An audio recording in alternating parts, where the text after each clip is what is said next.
if you want to record dragon wing sounds for something like that.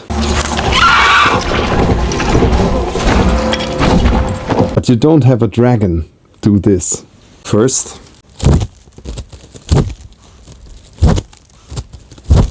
second,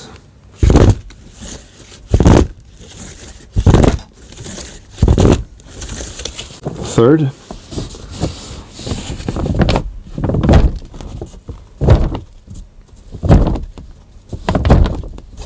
number 4,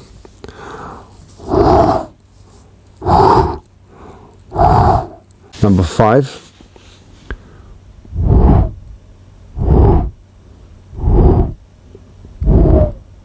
and after that, edit it in your DAW, design the dragon wings of your liking, and you will see you get great sounds. For more Foley hacks, follow the Foley teacher. Peace.